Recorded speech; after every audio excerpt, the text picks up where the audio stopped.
Hello, everyone. A big warm welcome to today's session on Scrum Master interview success, insider tips and tricks by our expert, Mr. Nagendra. My name is Hitika Handa, and I'll be your host for today's session. We are so excited to dive into this session with you today, Mr. Nagin. Now, I see a lot of people have already introduced themselves in the chat box. However, for the remaining of you who've not done so, kindly do so before we begin this session with Mr. Nagin. I think this is a great way for us to connect, and it's always fascinating to see the diversity of our global audience. In the interim, allow me to do some brand endorsement, because why not? We are upGrad KnowledgeHut. Can we move on to the next slide before the introduction? Thank you. So upGrad KnowledgeHut is a global edtech company equipping the world's workforce with the skills of the future via outcome-based immersive learning. We are a trusted skills transformation partner to over 4,500 organizations across 100 plus countries.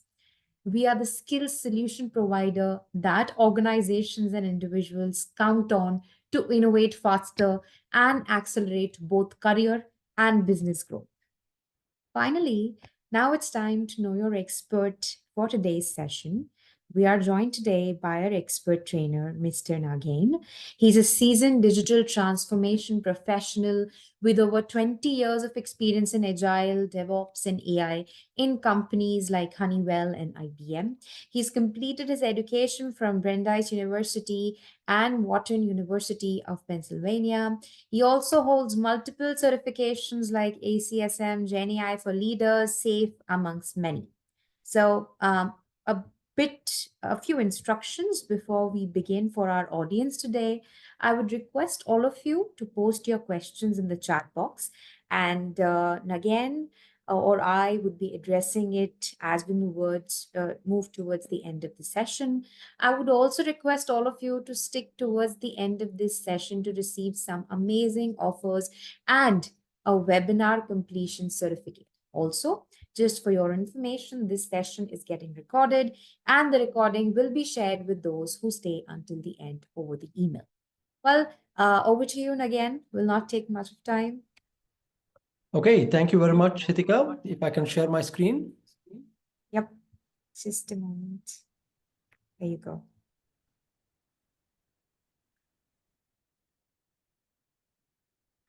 Okay, is my screen visible, Hitika? Yep. Okay, fantastic. Hi, folks. Good morning, good afternoon, good evening to all of you, and a very warm welcome to this masterclass on a very interesting, very exciting topic in terms of what are some of the tips and tricks to a successful interview for the role of a Scrum Master.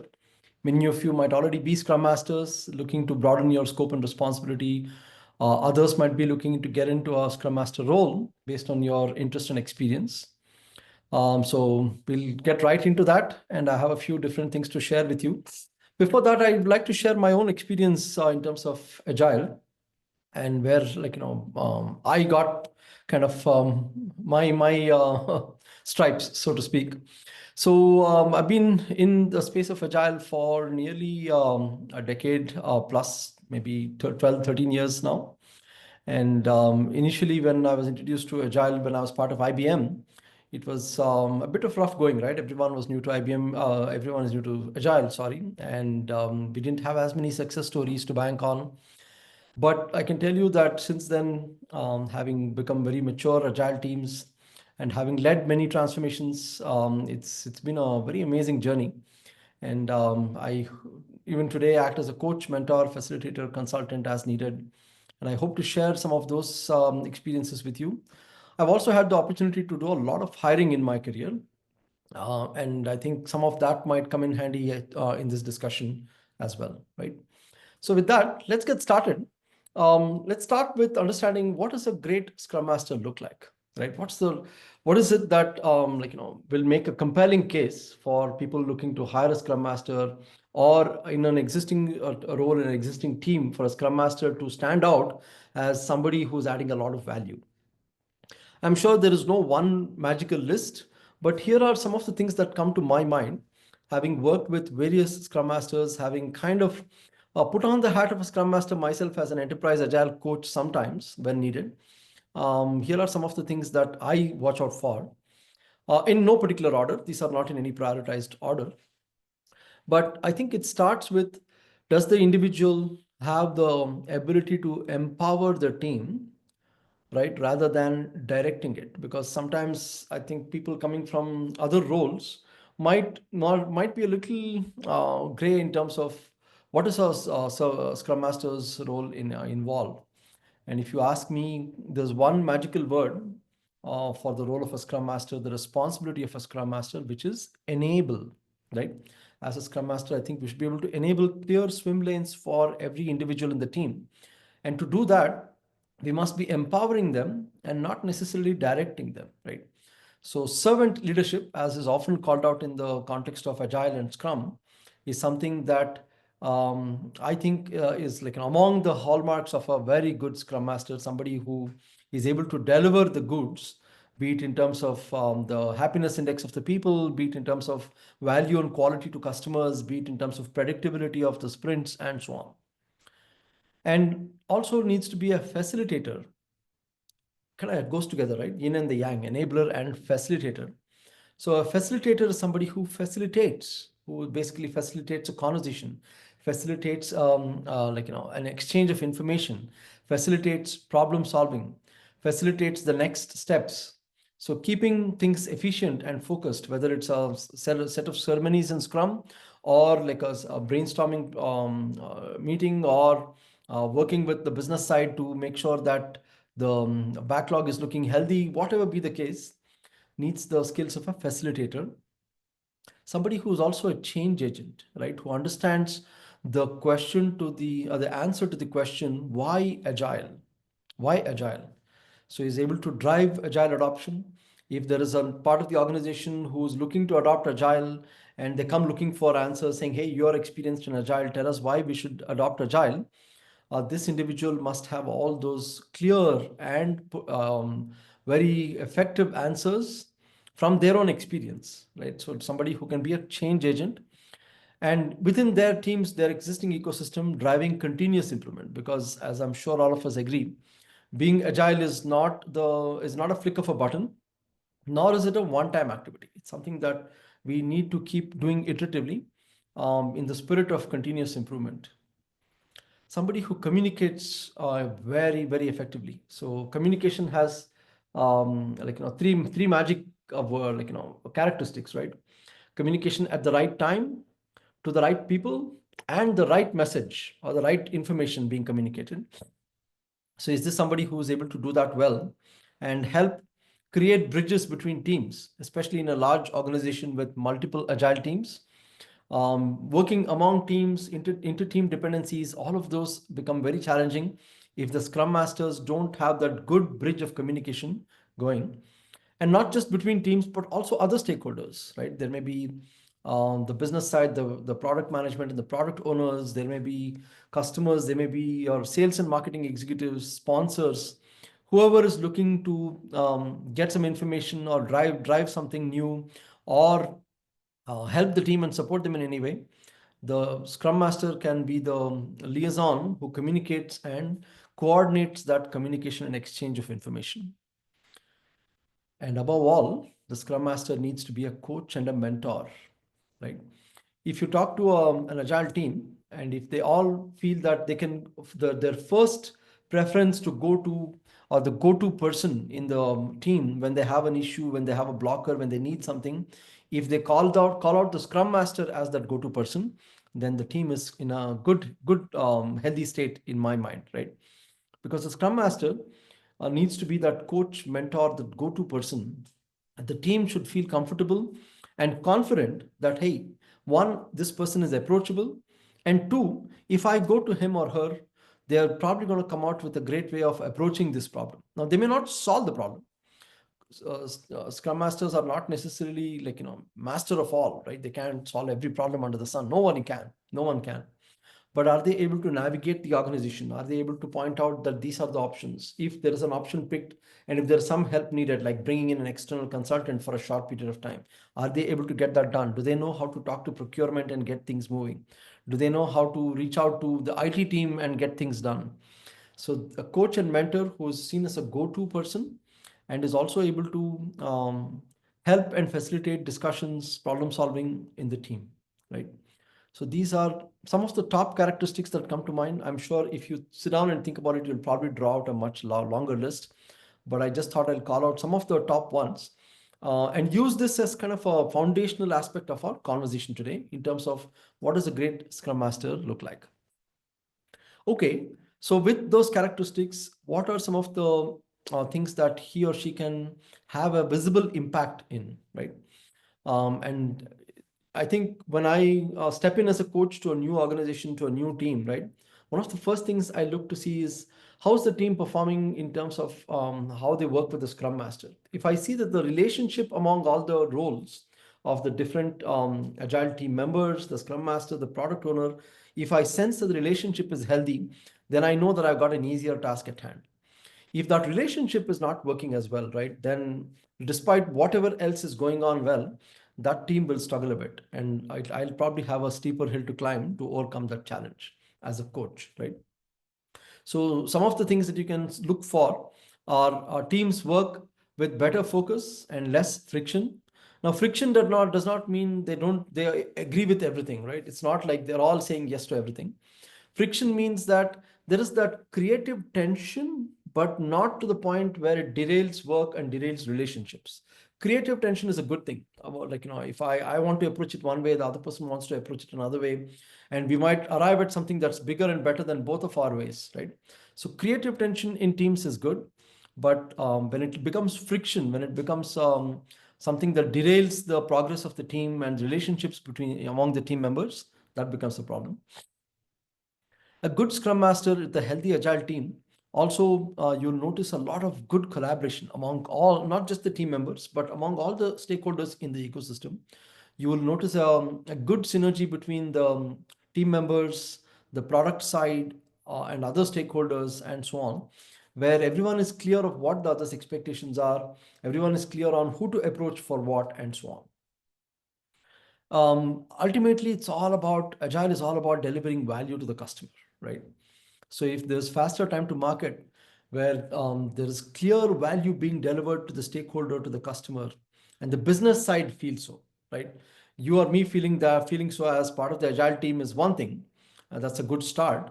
But the business side should attest to that hey, we are delivering awesome value on a timely manner into the customers. That's always a good sign of that the Scrum Master is having a great impact on the team. Able to proactively identify risks and mitigate them as he or she spots them, right? So being able to see beyond the horizon, right? Being able to see or around the curve, beyond the corner, what's coming up, what might derail us, what might become a blocker for the team. And this is something that may not always come out through ceremonies and talking to the team members, but also about understanding the business, understanding the upcoming priorities, and understanding customer feedback, and so on. Ultimately, leading to increased satisfaction among team members, right? From time to time, we see organizations where there's a constant focus on increase the velocity, right? And that's a slightly old school way of thinking, if you ask me, because ultimately, agile is all about sustainable development. So, a good Scrum Master will help the team identify their sustainable velocity and see what can be done to keep them in their sustainable velocity, with aspiring for some improvements, but not necessarily shooting for sprint on sprint improvement in velocity. I don't think that gets us anywhere. And a good Scrum Master recognizes that, leading to a healthy, vibrant team that's working well together and has higher levels of satisfaction in their work, and fostering that spirit of continuous improvement and growth. So these are some of the things that I look for in an agile team to understand how healthy they are, right? And again, we are discussing all this just to set that foundational aspect of our conversation today. As we get closer to understanding what does it take to do really well in an interview when you're interviewing for the role of a Scrum Master. So if I think back to all the times that I have been involved in interviews, I have helped people, coached people, like, in terms of picking the right Scrum Masters, and the candidates I've met, the colleagues I talk to when they hire people and they talk about how effective some have been versus those who have not. These are some of the things that I've curated for you folks in terms of what are the key competencies interviewers look for in the Scrum Master candidate, right? We'll talk about this and then we'll actually get to step one. How do we act? Where do we start and what do we talk about? So I thought I'll just kind of get these few foundational aspects out of the way as we get deeper into our conversation. So clearly, the technical competencies are easier to assess, and they are the ones that are more visible as well, right?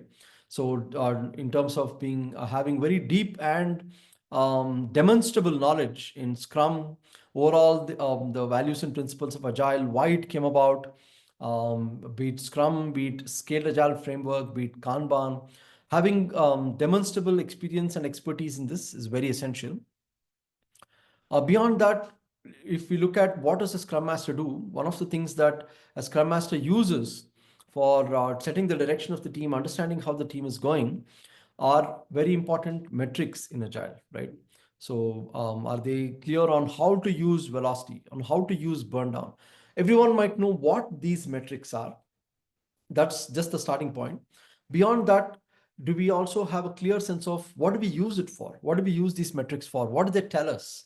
Right? For example, a velocity going up and down all the time, what does it tell us? Or if you look at the burn down chart, what does that tell us and what do we use it for? When do we look at one? What is lead time? What is cycle time? And what does long lead time tell us versus a shorter lead time? So these are some of the things that we must have kind of in the back of our palm to talk about. The other technical competency I'll call out is around backlog and sprint management, right? Because it's we would all love it to be one smooth pipeline sprint after sprint, but we all know that's not the case. Sometimes there are overwhelming priorities that are coming in. Other times it's like relatively quiet, and sometimes the product owner is available for meaningful discussions. Other times they are not. They're traveling. They're out of office. What have you. So that becomes a challenge. How do we manage the backlog and manage these sprints? Do we know how to manage the capacity of our team? On one any given sprint, an individual might be out, or some of their time might be taken towards customer support. There might be some holidays coming around the corner where a few of them are taking off. How do we manage the capacity, right? And when we do this, are we comfortable using various tools that are popular in the industry today? Starting with Atlassian's Jira that many of us use, I'm sure, but there are many other tools out there too, like Azure DevOps and so on. And are we comfortable with these tools? Are we able to talk about how we use these tools? It's not about, hey, do you know how to perform this activity in a tool? Sure, that's good, and that in one way demonstrates that you're comfortable with the tool. But most importantly, are you able to map it to the different aspects of an agile project, right? And understand where the strengths of the tool come out, where you would not rely entirely on the tool, and so on. And the other thing that it's important to know is if we are starting small in a large organization with maybe thousands of employees globally, if we are starting with maybe half a dozen teams that are becoming agile, that are looking to transform into agile teams, the scaling that needs to happen beyond that is not easy. It's not like replicating, okay, you've done this successfully for 2 teams. Why can't you now replicate it for 20 teams? We all know it doesn't work that way. Scaling agile requires a different approach, a different mindset, and a different level of planning. And is this something we understand as Scrum Masters? We may not always be needed to scale agile. Perhaps we are now stepping into an organization which is quite mature in agile, and most of its teams are already working in a healthy agile manner. Maybe you are not required to scale agile, but we must demonstrate that we know how to. If there is a need for it, we know how to, right? So these are some of the technical competencies I look for. And broadly speaking, many of the hiring managers I speak to also look for. So I've curated it not just from my own thoughts and experiences, but by also many conversations I continue to have on a regular basis. But again, as I said, these are the more visible ones, right? Kind of the tip of the iceberg. The tip of the iceberg is always visible above water, but there's a lot more to it beneath the surface, which is harder to assess and harder to demonstrate as well, which I call behavioral skills, right? Behavioral skills are equally important, if not more important, and are harder to make visible and may demonstrate. And these include managing your stakeholders, aligning the business and team expectations. There's a constant back and forth, right? The business wants certain priorities, the team is working on certain priorities, the team has certain bandwidth, certain skills, the business has certain commitments to the customer and to the market. How to keep managing this? And yes, the product owner should align with the Scrum Master in helping with this. It's not the Scrum Master's sole responsibility, but it's a big part of the responsibility. Handling disagreements, resolving conflicts. And when a group of human beings are working together in any setting, there are bound to be disagreements and conflicts, right? And it's again the role of the Scrum Master to make sure that they handle these conflicts in the spirit of, hey, you don't need to be best friends, but you need to find ways to get along and work together towards a common goal. We live in a time of uncertainty and ambiguity, right? Often called a VUCA world: volatile, uncertain, complex, and ambiguous. And we need to be able to, and not just in the role of a Scrum Master, any role, we need to be able to learn how to make decisions with limited data, limited information, navigate uncertainty and ambiguity. And this is something that must be especially true for a Scrum Master, right? Guiding their teams through ambiguity, through uncertainty. Is this the priority? Will this project, be closed at the end of this quarter, and will we be moving on to something else? Is there a new version coming up that we have to shelve this version and move on to something else? There are are we getting merged, acquired by other businesses? There's a whole lot of possibilities out there, and Scrum Master must act as that linchpin, right, where everybody comes to for guidance and is there to help them navigate choppy waters. And that mindset of the Scrum Master must also come through, right, where they have an agile mindset, a coaching mindset. A coaching mindset is basically one where we don't spoon feed people answers, we don't give answers on a silver platter, but we help them figure out how can they solve this problem on their own. What kind of data, what kind of information should they go looking for, what options have they explored, and so on. And that's not something that can be taught, right? It's not something you can be taught and trained to do, although sure there is a training to get you started, but as a coach is a real mindset that we have to bring in, right? So that agile mindset, that servant leadership mindset, that coaching mindset needs to be part of the fabric of the way we work and approach things. And none of these are easy to demonstrate, especially in an interview. Now, if you worked with a manager, a supervisor, a team for 6 months, yes, they can start observing that these are some of your strong points. But if you have to sit in a 45-minute to a 1 hour interview with an individual who's just met you, these are the ones that are a little harder to demonstrate. And we'll perhaps talk a little about what are some of the things to keep in mind as we get into an interview. Let me continue here. So if you think about what is it that we need to do to land a new job, right? Again, this can be someone who's already in the role of a Scrum Master looking for a bigger, better opportunity somewhere. This can be somebody who's in a different role right now who believes that a Scrum Master's role is awesome, is an awesome match for their strengths and skills, right? Regardless, it always starts with a great resume, right? The first thing that we always look at is a great resume, making sure that the resume calls out the key points that you want the hiring manager to know about you. And regardless of how many templates we go through, regardless of how many tools we use, the resume really comes down to the heart of the matter, that what do I want to tell about myself, right? And it sounds like a cliche, but this is something that you may want to give thought every time you update your resume. So again, having hired plenty of roles across my decades of experience, what are some of the things that for me stand out as why a strong resume matters, right? The first thing is that it is representing you when you are not there, right? Because the resume has been shared digitally with the hiring manager or the HR or the talent acquisition team, what have you. And the resume is the only way you can create that first impression. It can also be a LinkedIn profile, but we're talking about pretty much the same thing here, whether it's an online resume like a LinkedIn profile or one that you have sent personally in the form of a PDF or what have you. Hiring managers spend less than 10 seconds per resume. This is a known fact, right? before they decide whether they want to interview them or not, believe it or not. Sure, they may then spend a little longer saying, oh, this actually looks interesting. But first impressions matter a lot. The first impression, as they say, is the best impression. So you may want to make sure that the only way the only first representation of yourself you have through your resume is one that actually genuinely represents your strengths and what you want to highlight about yourself. Most organizations use applicant tracking system these days for the first level of screening, which is which uses automation. A lot of them have started using AI these days for keyword-based screening in terms of mapping the job description and the resume to figure out if you're a fit. Doesn't always hit the mark 100% of the time, but nevertheless these systems have become more popular with hiring organizations because it simply saves so much time, even if they may miss out on some good candidates because of overly aggressive screening, or get in a few more unqualified candidates because of casting a very wide net depending on how their system is configured. Despite that, most hiring organizations believe that this is a very efficient way of saving a lot of time. So a good resume helps with that aspect as well. Ultimately helping you differentiate yourself from others. It's interesting, right? If you look at human beings, we all have, mostly speaking, similar features, right?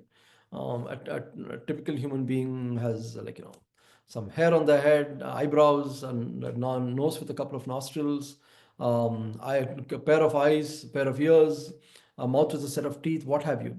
But even with all those features and characteristics called out as mostly in common, I understand that there are always exceptions.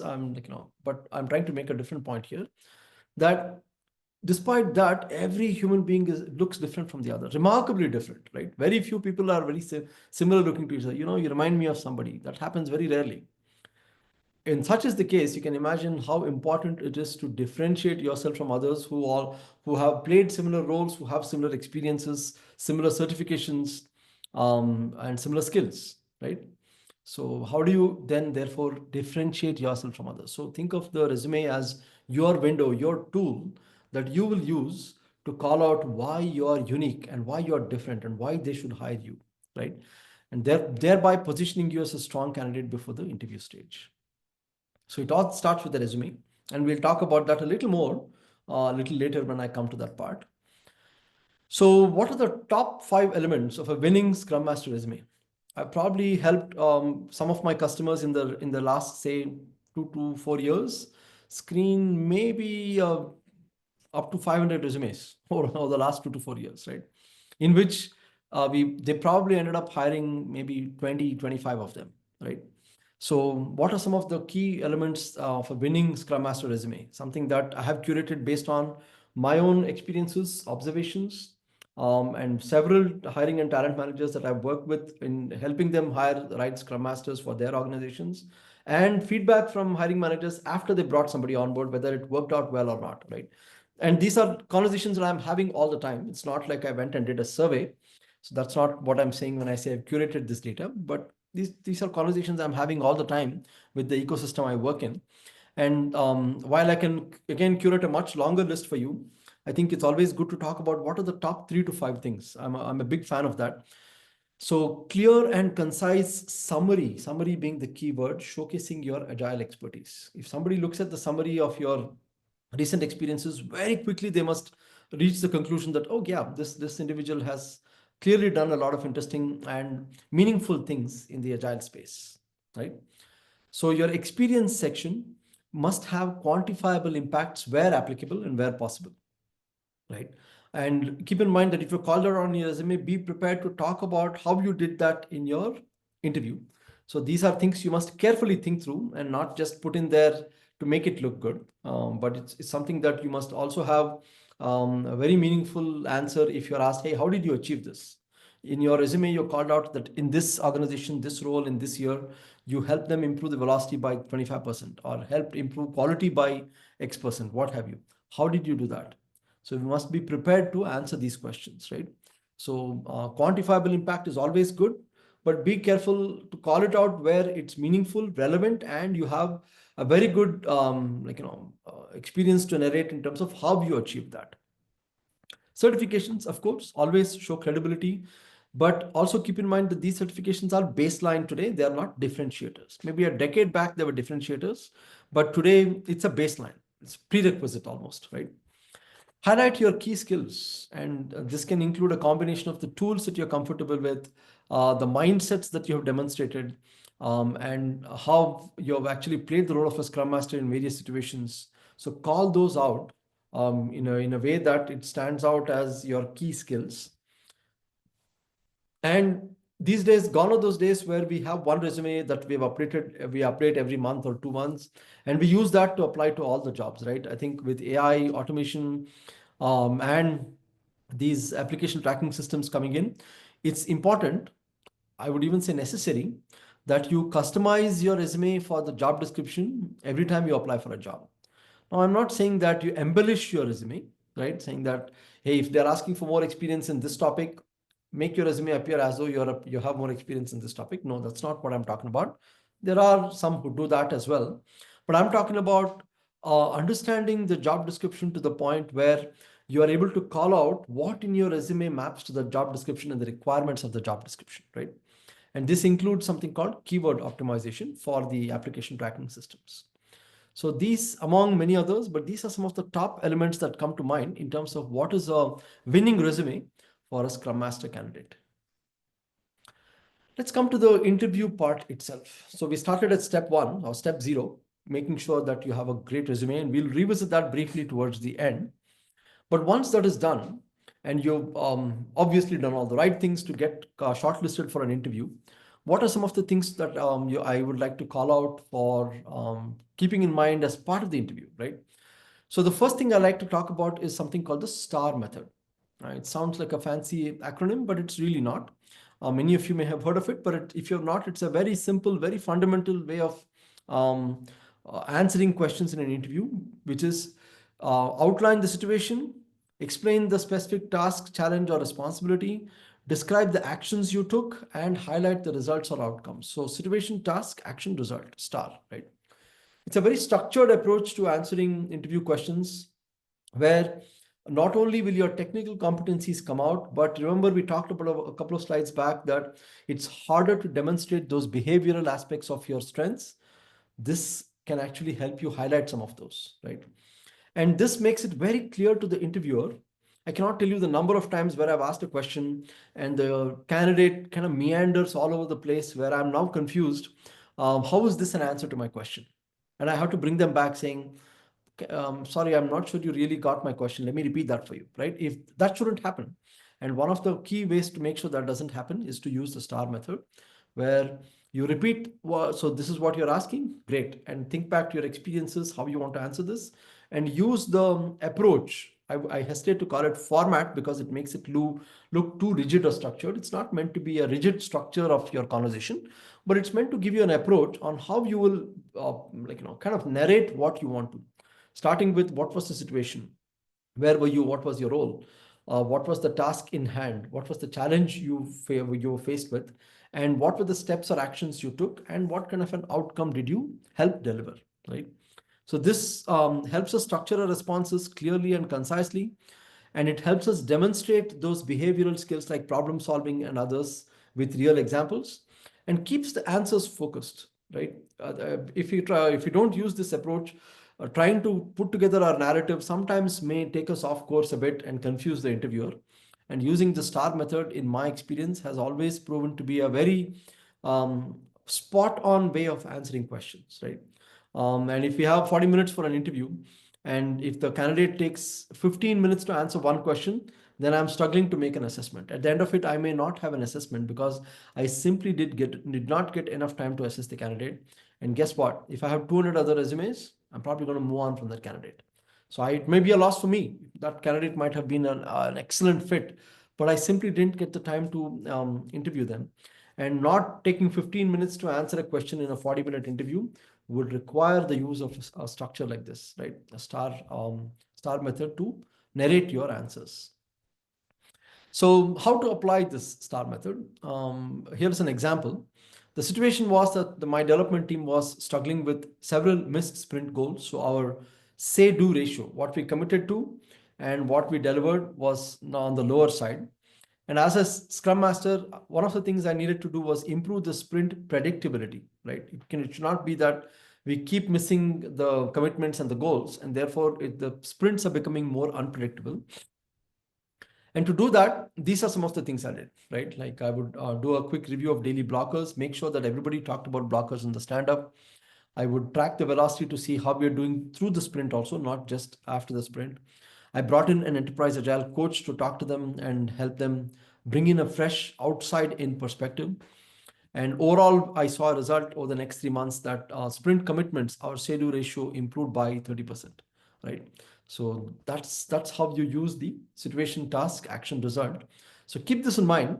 And this might need a bit of practice. It might come naturally to you. Maybe that's how you answer questions anyway. But in case you notice yourself meandering, um, practice this a bit. Think of various situations that you're proud of, you delivered great outcomes, and see how you would respond using a star approach, and how you would narrate that particular situation that you're proud of using a star approach. The next thing I want to call out is agile metrics, right? The interviewer might have two different personalities. One might be somebody who loves stories. They love to hear the stories on what you did. And then there may be those interviewers who love numbers. And you never know which they are, right? You don't know the person on the other side of the desk or on the other side of the screen. So you may want to hedge your bets on making sure that you both tell some powerful comparing stories using the star method, and also call out some numbers using some of the key metrics in agile that you've been tracking, not just tracking but have been using for actionable intelligence, right? So some of the key metrics that I think we should all be very, very clear on is the sprint velocity, the sprint burned out chart versus the release burned down chart, cycle time and lead time, what that is and why that makes sense to keep an eye on. Escape defects, quality is a big aspect of it, and we'll talk a little more about that maybe in a couple of slides. But as a Scrum Master, sometimes the question we face from an interviewer is, what was your role in influencing the quality of your deliverables, right? And when I ask this question, I would love to hear a very straightforward answer. When they start beating around the bush saying I had indirect influence on the quality, I my takeaway there is that their focus was not on quality, right? Their focus was more on getting the tasks done, getting those little check marks going, which is fair. But without a focus on quality and value of delivery, then it just becomes a list of check marks versus actual value. So escape defects, among other things, might be things you want to talk about in terms of how you would keep an eye on quality. And escape defects are probably the worst, right? We don't want defects to escape outside of our team construct, where stakeholders, customers, users came back reporting these issues. And if that happens, that means that our testing strategy, our approach to quality is not as robust as we want it to be. So that's a very clear indication. The higher the number of escape defects, the less comprehensive our testing strategy is. And then there is the team happiness index. The most precious asset of any organization are its people, right? All of you find folks working in your respective organizations. And as a Scrum Master, we also have the responsibility of making sure that the team is in a zone of psychological safety, and mentally they are into the organization, into the job, into the team, and not checked out, right? And checking out happens sometimes when they're disappointed, frustrated, disillusioned, feel like they're not getting any help. And therefore, as a Scrum Master, if you're available as a very reliable go-to person, the outcome we need to look for there is that the team's morale and overall satisfaction and level of engagement is on the higher side, right? So keep an eye on the team happiness index as well, and talk about it, right? Talk about it as a quantifiable metric. And if you're not doing that today in your role, please do start.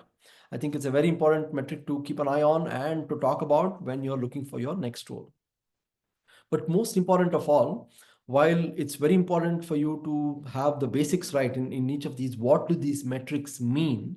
For example, you may get somewhere in the conversation, if you interchangeably use burn down versus burn up, you may get caught on it saying, hey, are you sure burn up can be used for the same context as a burn down?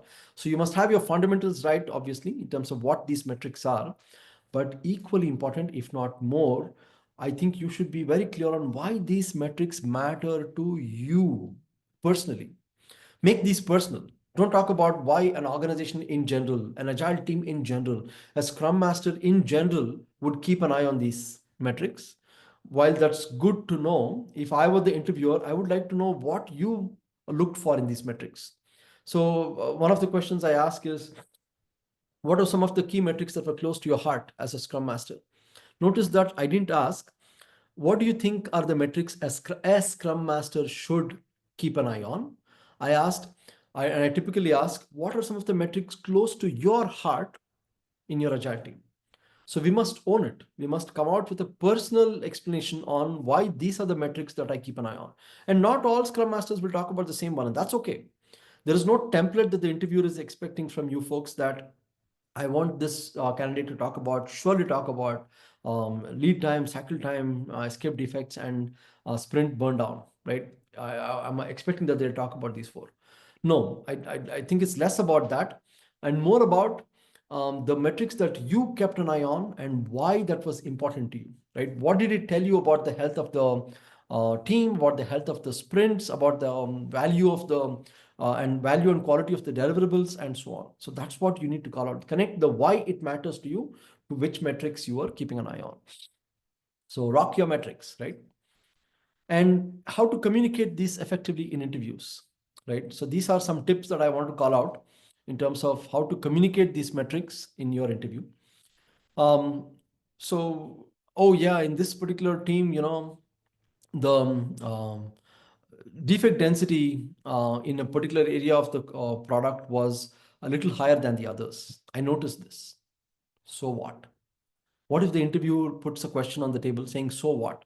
See, we are saying something thinking that's so obvious. You're an agilist, I'm an agilist. I'm sure if I tell you that the defect density was higher in a part of the product, you'll know what I'm talking about. But they're going to challenge you. They may challenge you saying, so what? So have the answer to the so what factor, right? Explain how these metrics impact decision making. So you can say, so what? Well, it's I'll tell you why it's important that we wanted to make sure that the test coverage in this area of the product was more than adequate. And why we have continued to see more defective density here, was the unit testing not on par, was there not enough automation? We tried to understand what was wrong with this particular part of the product compared to others, and use that to help improve the quality and the timeliness of our sprint. That's a great answer, right? Use trends over time.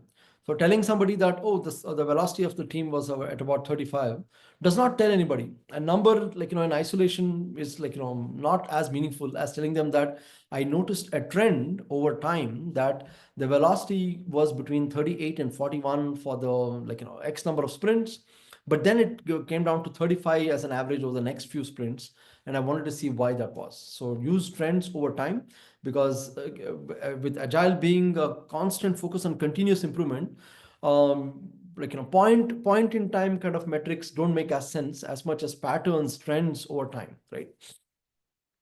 And have an eye on the business, right? I think scrum masters, some scrum masters I have met, tend to think of themselves as a domain agnostic agile specialists who can come in and work with any agile team. And I think for an enterprise agile coach, to some extent, that might be okay, because they're constantly working with various organizations and they don't claim to be domain experts.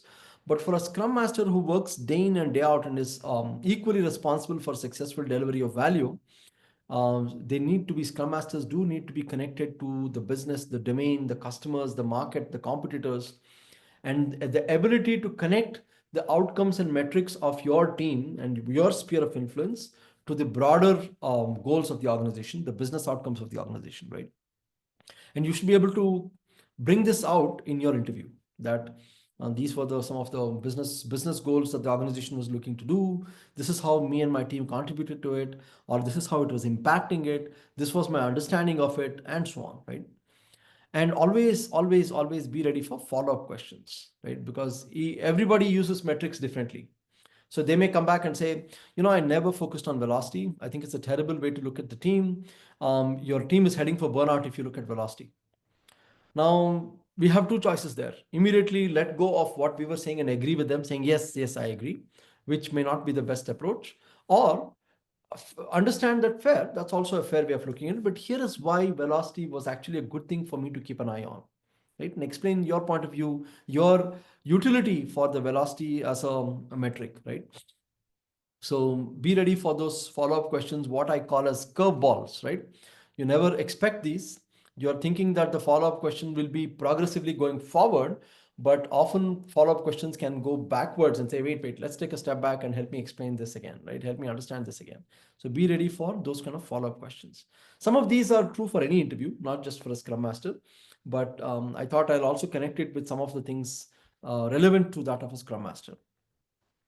You can see some example answers here, right? Instead of just stating velocity is 40 story points, our velocity increased from 32 to 40 story points of 3 sprints and so on. So that trends over time, patterns over time, improvements that you've noticed, or regressions that you noticed, things that did not go well after some point of time, and how you found out what was the root cause, problem solving skills, right? So those are all good things to keep in mind as you get into an interview. How do you demonstrate servant leadership and coaching skills? We talked about some of the behavioral skills coming through using the STAR approach, but is there some specific ways, aspects to focus on to demonstrate and bring through your servant leadership and coaching skills when you are in the middle of an interview, right? So we talked about what is servant leadership, basically the mindset that I'm here to serve my team. Sure, I might have some positional leadership authority. I might be the boss in some cases. Not that the Scrum Master is the boss. I know it's not. But servant leadership can apply to any role. And therefore, it's not about exercising authority, leadership title, but having a mindset of my job is primarily to serve my team, to ensure that they have what they need, right? Very simply put. So keep that in mind and let that come out through some of the stories and narratives that you bring out. Coaching skills. Coaching skills always come down to active listening and powerful questioning, right? And one of the ways you can demonstrate active listening is by listening to the interviewer and paraphrasing their question. If we ever get into a situation where we interrupt the interviewer when they're asking a question, or we got a question but we kind of didn't fully understand it and we asked them to repeat it, we are not repeating it, which is a good thing, but we are asking them to repeat it, which is not so good a thing. So some really sharp interviewers, if I were interviewing, if somebody interrupted me when I was asking or talking about something, a candidate interrupted me, or if they asked me to repeat a question, that tells me that they don't have active listening skills, or their active listening skills is not on the optimal side, right? So two kind of do's and don'ts, or both don'ts actually. Don't interrupt when they're talking to demonstrate your active listening skills, and two, don't ask them to repeat the question. And to do that, you'll have to really pay attention. So you're actually demonstrating active listening skills live. Powerful questioning. Talk about how you used powerful questioning to encourage your teams to reflect and improve. Right? You may not be able to demonstrate it otherwise in a short interview, but somewhere along the way, weave it in terms of how you helped your teams improve by powerful questioning. So a powerful question can be something like, awesome team. I see that we have achieved a say-do ratio of 90%. Do you believe that this is the optimal for a team of our potential? It's a powerful question. It's not saying you guys should really look at targeting 95% for the next sprint. No, I'm talking about the say-do ratio here, not the velocity or such. Say-do ratio being what we committed to and how much we completed or delivered. So a powerful question can be around helping them assess, is 90% really the best we can do? Should we shoot for more? Maybe the answer is no. Hey, we are doing a million times better than most teams around us. For now, let's take the win and focus on other issues. That might be the right answer. But you are asking the right questions to help them reflect and self-assess, right? Facilitation mastery. So this is something that you must talk about how what are some of the things you do a little differently to make sure every ceremony is meaningful and outcome driven, right? And not what we often call a taco factory, right? Tools and ceremonies only. We do all the ceremonies because we think it's the right thing to do, but we don't have good answers on why those ceremonies are important and how it led to meaningful outcomes, right? And conflict resolution, we already talked about, right? So these are some of the things you can do in the interview to focus on or shed the light on or spotlight on some of your servant leadership and coaching skills. The next aspect that you can answer, expect some questions on, and be sure to highlight, even if you don't get any questions on, is how a Scrum Master can influence quality. So please do think about it. I'm sure you're thinking about it all the time, but think about in your current role, what are some of the things that affect quality, both in a positive way and in a negative way, and what are some of the things you have control over. Sure, Scrum Master is not the only one who can fix quality issues, but they have a key role to play, which can include promoting a mindset around built-in quality rather than late-stage testing, right? What's often called the shift left approach. Talking about the faster we get the testing moving, the sooner we will discover issues and resolve them. The later in the stage we get testing rolling, then likely that any major issue discovered at that time can derail us, right? Effective retrospectives. Believe it or not, this can be a great way to influence quality in terms of identifying process improvements. Now, most Scrum Masters I notice do a fantastic job of making sure that the retrospective goes well. What they sometimes trip up on is not following up on those in the upcoming sprints. I think these were the key takeaways from this sprint's retro. And in the next sprint, as we are talking about the sprint kickoff, the sprint planning, the backlog grooming, we don't pay any attention to those. We take those and actually create tasks or tickets in the Jira, whichever tool you use, so that you don't lose sight of them, because solving those is as important as working on the epics and user stories, right? So make sure that the retrospectives are a key tool in your control to help identify process improvements and prevent quality issues. Also talk about test-driven development and continuous integration, continuous deployment. Hopefully, DevOps is something that's fairly common these days, and I'll talk about that in another slide coming up. But what this does is kind of puts the cart before the horse, right? We do testing first. Continuous integration makes sure that any issue that has been created by a new change coming in is caught almost immediately. So these are some of the things you can encourage your team members to think about implementing. Not that a Scrum Master helps implement test-driven development or DevOps pipelines and such, but facilitating a good conversation around that, nudging them on the benefits of that, and getting them to think about how they can implement it are all good things that a Scrum Master can do to influence quality. We talked about several metrics in Agile like escape defects and so on. You can take a look at that and look for patterns always. And broadly speaking, driving that meaningful collaboration can also help reduce defects, right? So if another team is changing an API signature today and your team is not aware of it because of communication breakdowns, then there can be a bug that shows up later when you're trying to do system testing. So the Scrum Master can play a very healthy role in all of this by making sure that any changes, any dependencies are all called out on time, and information is flowing smoothly back and forth to the best of everyone's abilities, right? So these are some of the things, again, not meant to be an end-to-end catch-all list, but some of the key things that I believe a Scrum Master can do to influence the quality of your team's deliverables. Let's come to some of the interview questions to anticipate on quality. I told you my favorite one, right? How do you ensure quality in an agile environment? What agile metrics do you use to measure quality, right?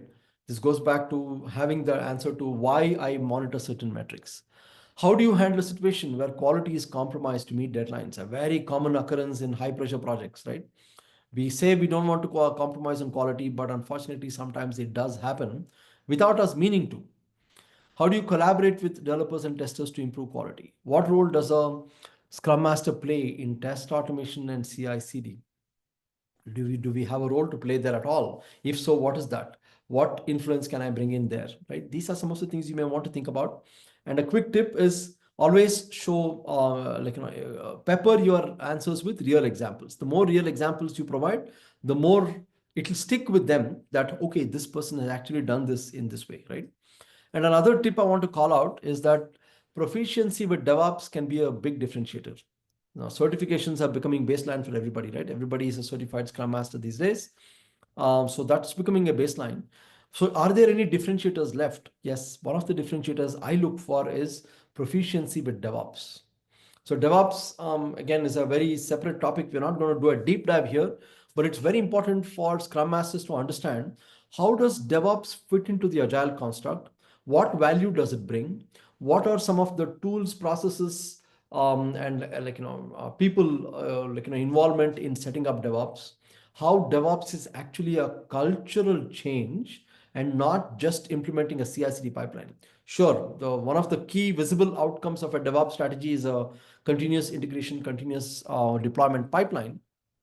But if that's all we boil DevOps down to, then I don't think we have understood DevOps, right? DevOps is actually a cultural change, a mindset change of focusing on delivering value consistently, effectively, and faster, right? So kind of blends in very beautifully with Agile. I know of very few Agile teams that are not using DevOps, and I practically know of no DevOps teams that are not using Agile, right? So they go very well together. So proficiency with DevOps, you don't have to be a technical expert in DevOps. There are DevOps engineers for that, DevOps architects for that. That's not what the thought here is. But proficiency with DevOps can be a huge differentiator. The last one I want to call out as a differentiator is your ability to leverage AI. Everyone is talking about it, right? Oh, by the way, if DevOps is something that you want to learn more on, upGrad KnowledgeHut offers a suite of wonderful courses around DevOps. You can look that up. And coming to AI, this is another thing that is among my passions these days. I've been dabbling with it in for the last couple of years, primarily in generative AI. Before that, it was machine learning and other aspects of AI. I don't mean to get into what is AI as much as how you can demonstrate your ability to leverage AI, right?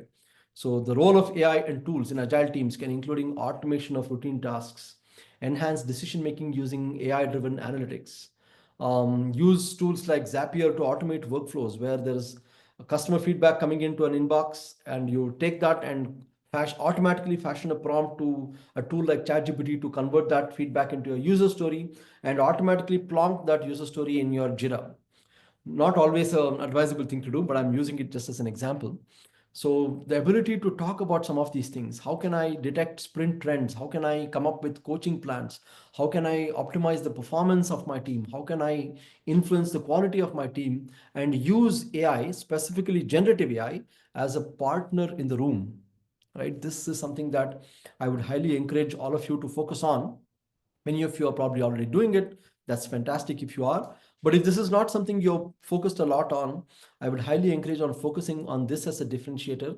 And again, in this space, upGrad KnowledgeHut has a wonderful, very comprehensive course on the use of generative AI for Scrum Masters, right? Something I have personally helped curate as well. So some of the key automation tools and AI to keep in mind are around Jira, has plenty of AI plugins these days. ChatGPT is a very popular one. I know there's a lot of talk about DeepSeek and other AI models too. Julius, a very underrated but popular one with me, helps crunch a lot of numbers, does a lot of nice analytics and visualization that I use it for. I talked about Zapier as an automation hub. Atlassian, the broader suite of Atlassian products, right, like Jira, Confluence, Trello, and others, about maybe 3 months back introduced a new AI capability which spans the entire Atlassian suite. So if you have Jira and Confluence, you don't have to go specifically use AI in Jira and specifically in Confluence, but there is something called Atlassian Rovo these days, which can use AI in a conversational AI to go get information for you from any parts of your Atlassian suite, if you're of course using Atlassian, right? And there's a lot more to it, predicting the quality of a sprint, doing risk analysis for an upcoming sprint, using metrics to draw kind of a visual chart of how your team is performing.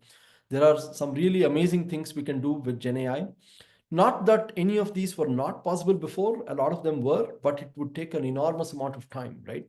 What would take me maybe 2 to 3 hours to put together, I can get done in less than 5 minutes, as long as I come up with a very suitable prompt for that particular generative AI tool. So this can be another key differentiator for you in terms of how it can call out your focus on new and evolving technologies, your focus on continuous improvement, because that's really what this is. By adopting AI, we are continually improving our own turnaround times, our own effectiveness in delivering outcomes, our own monitoring of risks, monitoring of quality issues, monitoring of team happiness index, and so on, right? So it's a call out to all of those.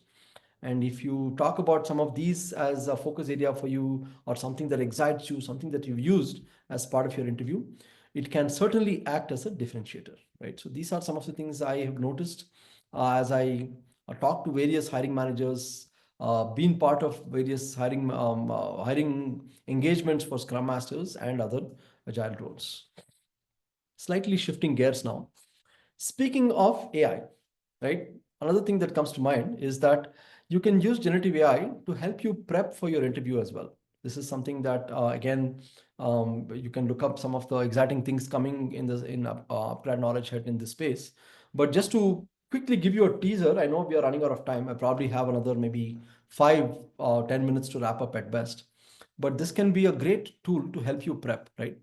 So I'm sure most of you know what is generative AI, but just in case there are a few out there who just want a quick recap, or tell me again a bit about what that is, and then let me get you all on the same page.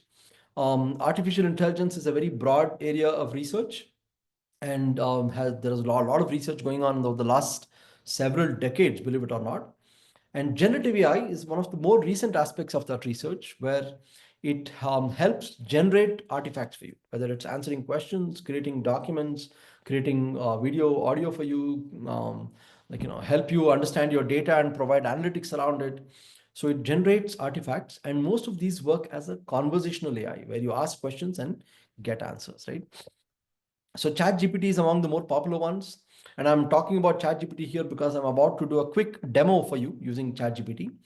It is a model developed by the OpenAI organization, using the concept of large language models and GPT, or generative pre-trained transformer architecture. A lot of this is technical jargon in the context of this slide. Some of you may have a deep understanding of it. Others might be thinking, what does that mean? You can explore it offline. I'm not going to get into the technicalities of it, but I just wanted to introduce you to this really quickly before I actually show you how you can use it to prep for interviews, right? The last piece I'll call out about AI before I actually get to something more meaningful in this context is prompts. So with generative AI tools, a prompt is the best way, or the only way, to interact with the generative AI tool. Basically, it's how you frame your question or your request, right? That's all it comes down to. So prompt engineering is not a new field of engineering. It's meant to be used here as a verb, less than a noun, where it is the act of writing a prompt, act of putting together a prompt in a way that you're providing the right context and the right expectations, setting the right expectations with the generative AI system, so that it delivers value to you. Because these generative AI systems are mostly garbage in, garbage out, right? You ask something which is less than useful, you'll get something that's less than useful. So with that, let's actually take a look at how we can use generative AI for prepping for an interview, right? Especially for a Scrum Master role. So I would like you to try this, and I'll try this on my screen and show you as well. But if you already have a generative AI account with ChatGPT, Microsoft Copilot, Claude, Google Gemini, any of these, right? Even Meta on your phone, which comes with WhatsApp these days, try this prompt. How can generative AI help me prepare for interviews? Okay. I'll pause for 2 minutes, just for 2 minutes, and let you guys try this out. If you don't have any generative AI account, do consider getting one, a free one, just so that you can experiment and play around with it. Even if you don't end up using it to prep for interviews, I just want you to be aware of this possibility, because I have a feeling that use of generative AI, it's actually more than a feeling. I'm quite convinced actually. Use of generative AI will become a very baseline prerequisite skill for any role in this world in the next few months. And I think Scrum Masters are no exception. So use of generative AI might become a very baseline skill. Today, it might still be a bit of a differentiator in certain roles, but we may get to a point where it's a prerequisite, a baseline skill. So if you have access to a Gen AI tool, please go ahead and try this prompt out. Let me quickly bring my screen back up with my ChatGPT open. So I'll show you how this worked on my screen as well. Please go ahead. I'll pause for 2 minutes. Please try this out. If you don't have a generative AI account, I would highly recommend, you sign up for one of those. All you need is a valid email ID. Just to experiment, try out, and decide for yourself whether this is something that will add value to you, right? So let me bring up my chat GPT. Okay, here we go. So here is my timer. Let me put the same prompt that I encourage you folks to put in.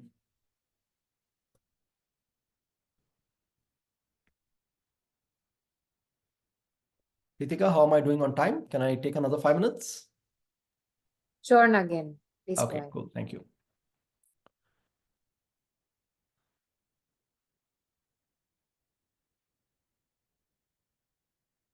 I'm going to hit enter after the 2 minutes are done because I promised you folks 2 minutes to try this out. And then you can come back to my screen and take a look at, especially for those of you not willing to try it out right now, you can take a look at how this helped on my screen. So I'll wait for the 2 minutes to complete.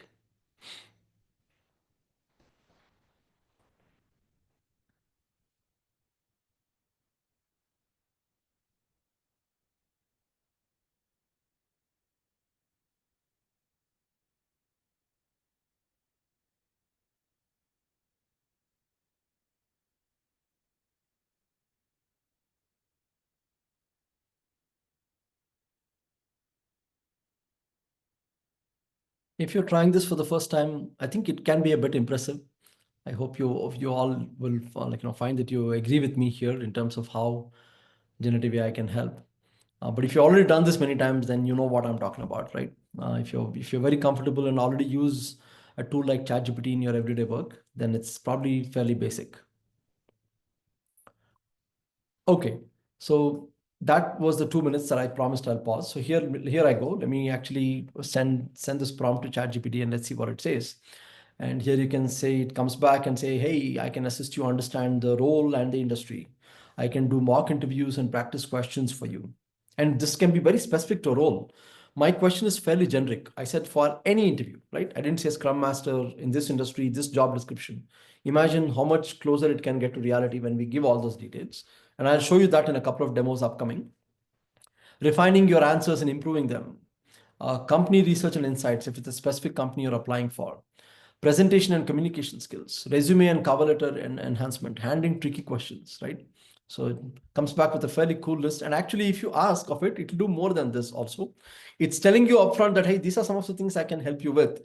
But if you ask something more specific outside of this, it'll surely give you some meaningful outcomes there as well, right? So with that, let me come back to my slides. So I want to do couple of demos for you and then kind of give you a sense of how this will work if you actually choose to use it. To do these demos, I have a couple of things going on here. Well, first, let me see what I'm doing. Yeah. Here is I've just written these prompts so I don't spend a lot of time typing on the live session, wasting your time there, right? So I'm just going to copy paste these prompts. And I'm going to use these two documents I've created. One is a fictional resume of a Scrum Master with about 8 years experience, as you can see here. This is just a fictional resume I've created for the sake of the demo. And the job description I actually got from a job site. This is a real one. I actually copied it. I won't tell you which organization it came from. It doesn't matter as much. But this is a real job description for a Scrum Master currently live on some job site on the internet. So I'm going to use these two as part of a quick demonstration on how you can use generative AI for your interview prep, right? So let me go back to generative AI. And I tell this tool, I'm going to upload my resume or a resume. Please wait for instructions. Okay, so I told ChatGPT that I'm going to upload the resume and please wait for instructions.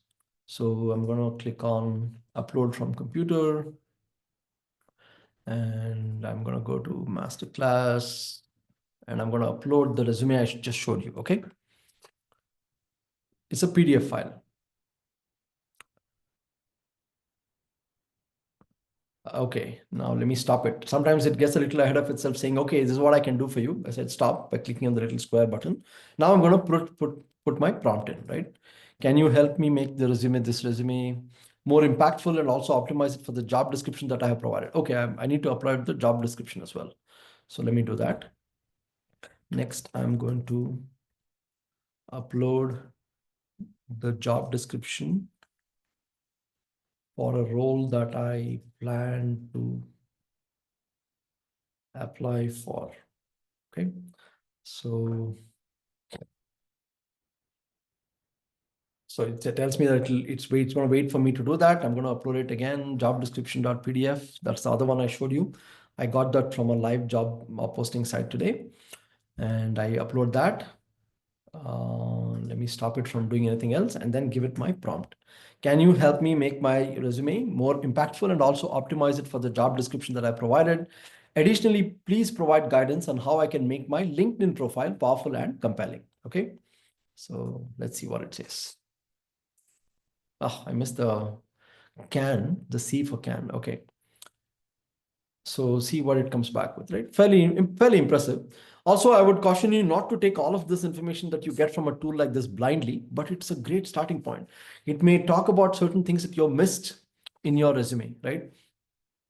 So here it is coming back by showing me the updated resume for Radha. And it will also come back and tell me how to make my LinkedIn profile more compelling or powerful. Now I've not given my given it my LinkedIn profile here yet. So it's just going to assume and come back and tell me. But if you actually share a copy of your LinkedIn profile, it will do more specific value added work on it. So you can see it's coming back with a lot of information there, right? While that's doing that, let me tell you what my next prompt would be. Can you simulate for an interview for a Scrum Master role using the STAR method, right? Let's try this.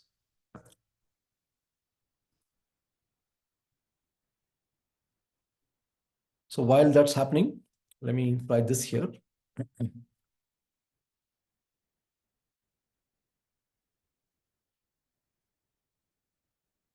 No, let me clarify.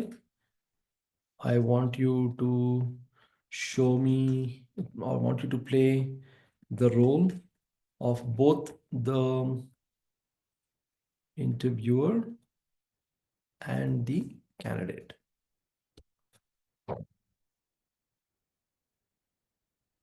So initially it said, you give me your answers. We'll do that next. Here, we're just going to talk about, we're going to just look at how an interview would go in a simulated way where we can just observe. We don't have to provide any answers to start with, right? So here you go. Can you tell me about a time when you had to deal with difficult stakeholder who was resistant to agile practices? So the situation in my previous role as a Scrum Master, my goal was to gain his trust. I set up a one-on-one meeting. Over the 3 sprints, he saw the improvements. So you can see how it's actually giving you a simulation of how the STAR method can be applied in an interview with a Scrum Master. Okay. So in the interest of time, I'm going to stop this and I'm going to continue with another prompt just to show you more possibilities. How can I demonstrate servant leadership in an interview? I'm getting a little more specific here.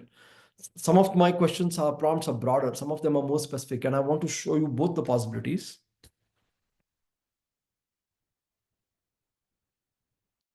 So while it's doing that, let's go to the interview prep guide and see. To make Radha's LinkedIn profile powerful, follow these strategies, right? So it's given me strategies on making Radha's LinkedIn profile more and gave me the resume in detail. It's enhanced the resume and given it to me. You can, of course, try this and see what it will do to your actual resume. Let's go back to the other chat where we talked about how to demonstrate servant leadership, right? So it's using the STAR method here also. You can go back and instruct it. I don't need you to tell me this in the STAR format if you don't want it to, right? So my Scrum team was experiencing frequent disruptions due to last minute requests, causing sprint commitments to fail. I needed to protect the team's focus. I initiated a stakeholder alignment meeting to set clear expectations. I collaborated with the product owner to establish a backlog prioritization framework. As a result, unplanned work reduced by 60%. The team's sprint velocity stabilized. See how demonstrating servant leadership, right? Okay, so let me go back to my slides as we look to wrap this up. But I hope I gave you some insights on. I know it's a lot more than this, but this was all said and done 90-minute masterclass. So I hope I covered some of the highlights that make sense to you. Maybe there were some key takeaways for you. Here are a couple of things I would like you to try as homework, maybe offline. Upload your resume or a fictional one, whatever you're comfortable with, and a job description for a role, and write a prompt to make your resume more effective and see if the recommendations make sense, right? So try this one. And the other thing I would like you to try is this prompt, right? I'll paste this prompt for you on chat if your folks are interested. You can tweak it, improve it as you see fit, but at the very least, try this one. Oops, I think that went only to hosts, and let me put it for everyone. Okay, there you go. So I put this prompt on chat. I would like you to try this as well, right? Can you help me with a mock interview for the job description I provided? Make sure you have uploaded a job description. And you'll put on the hat of the hiring manager and pose questions to me at the end of the interview. Please give me feedback on how I did and tips on doing better. So you can actually try this. Many of you might be aware of this possibility, possibly even tried it, but those of you who have not, I think you will be quite impressed on how this provides a very different perspective, how it allows you to have as many practice rounds as you want. You can even come back and tweak the saying, okay, the first round, thank you for the feedback. I want you to do this again. This time, assume that the person interviewing me is very skeptical about my skills or has a preconceived notion that I may not be the right fit for this job. Then do the interview with me. So try out different such personas of the interviewers, different challenging situations in the interview. Or you can say, help me respond to an interview where I'm 10 minutes late due to unavoidable circumstances.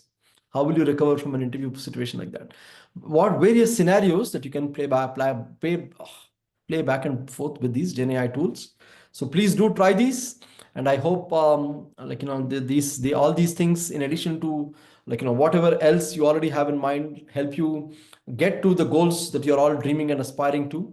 I hope in the last hour or so I added some value to your thoughts on your next interview, your next job. All the very best, folks. And thank you very much for your time with us today. I'll pause to see if there are a few questions I can take. Hithika, please let me know, and then I'll hand it back to Hithika to wrap up for today. Sure. Again, you may take some questions. In Sure. the interim, I would request all of you to just give us 30 seconds. You would receive a small prompt window on your screen right away. It's a feedback form. It'll be really helpful if all of you could just share your feedback, suggestions in that prompt window, while Nagin goes ahead and answers your question. Okay. So I see a couple of questions in the Q&A section. One is, where can I study a course for Agile on data management or Agile of data management? I don't know if there is a very specific course to that off the top of my head, Ahmed. Something like, I can do some research and get back to the team here to see if they can share it with you. But I would say this, that when learning Agile, I don't think you need to make it very domain specific to begin with. And once you've learned the tenets of Agile, you're comfortable with it, then you can start looking at how you can apply it into specific domains. So that's a perfectly reasonable and natural way of learning Agile. I don't know if that helps. Maybe you're already an Agile expert, I don't know. But off the top of my head, I don't have an answer for you, but hopefully we can get back to you with something more meaningful. Anu wants to know more details on the DevOps training. If I can request my colleagues at upGrad KnowledgeHut to maybe share some details on the DevOps offerings available on the platform. I think they'll help you with that.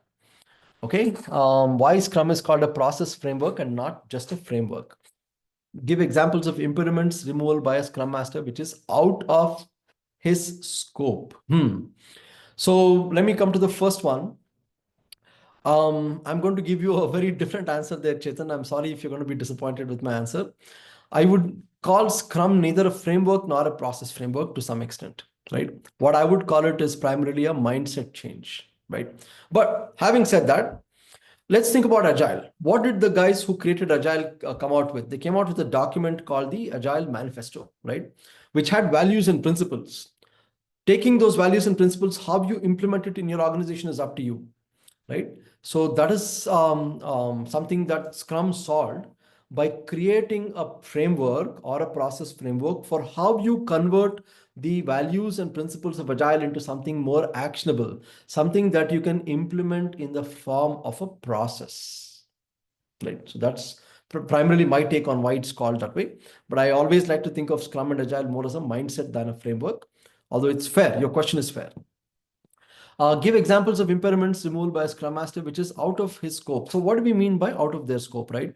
Because if it is out of their scope, then they shouldn't be doing it. If you mean out of their expertise, that's a different ball game. But if it's out of their scope, then what they're probably doing is doing something that